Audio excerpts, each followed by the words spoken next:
ក្រាស់មិនស្អីចេះដែរមើលនេះតាមពិតរឿងហ្នឹងអញ្ចឹងឯងចាអូខេបងប្អូនឥឡូវគឺថាមានរឿងថ្មីជូនបងប្អូនដែរបាទកំពុងតែចាប់ដើមថតអី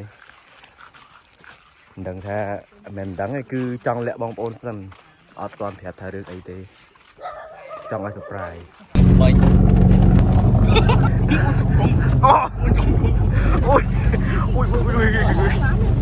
អូស្អីចូលអត់តលាក់លីងអូស្អីចូលគូនអត់តលាក់អូដាក់បើទៅលាក់ចកាទៅរៀនណាដាក់អត់លេង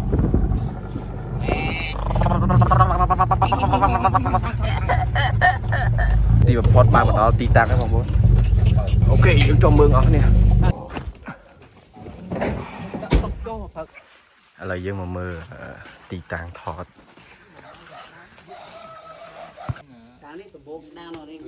Spider Bed តាមពិតរឿងហ្នឹងអញ្ចឹងអូតាមពិតរឿងហ្នឹងអញ្ចឹងឯងចា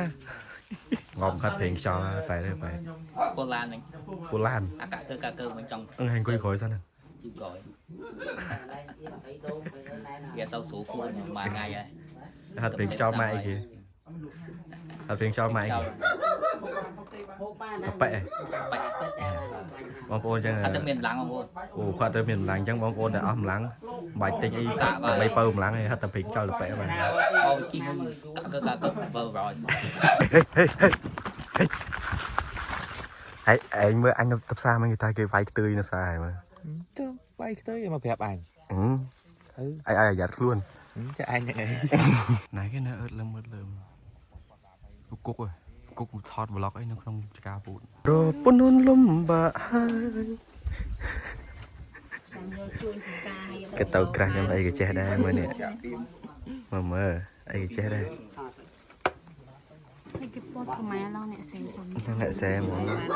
បងចូលចិត្តធម្មជាតិទាំងនេះអីចេះគេទៀតមើលលើកឡើងលីសំណងចេះស្អំបេះដូងទៀត